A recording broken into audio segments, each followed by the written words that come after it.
You're on a self-drive safari, enjoying the view, when you realize you've made a critical tactical error. You've accidentally driven between a matriarch and her calf. The engine is idling, but the 13,000-pound African bush elephant in front of you isn't interested in your apologies. She's flapping her ears and kicking up dust. You're smart though.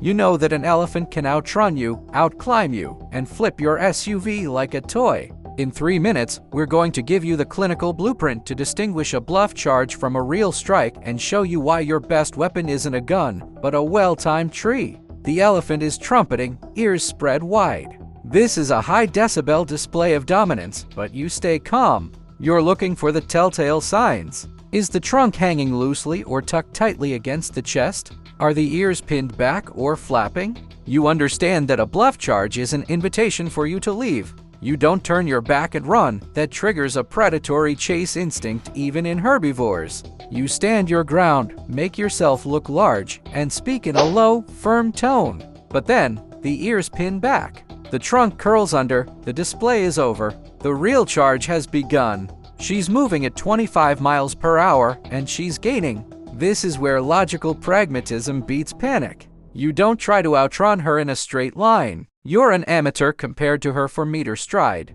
Instead, you look for environmental interference. You head for the thickest brush, the steepest incline, or a large, sturdy tree. You aren't trying to climb the tree, you're using it as a pivot point. Elephants have immense power but a massive turning radius. By darting around a large obstacle or moving downwind, you break her line of sight and exploit her mechanical inability to make sharp, high-speed turns. You're forcing her to bleed kinetic energy while you disappear into the scrub. You've broken the charge, but the encounter isn't over. You're crouching behind a rock, hard hammering against your ribs. You know that elephants have an elite sense of smell. You check the wind. You move downwind immediately, ensuring your scent isn't being carried back to her. You stay silent. You don't move until the low-frequency rumbles, infrasound you can feel in your chest rather than hear, have faded into the distance. You've just survived a collision with a biological tank.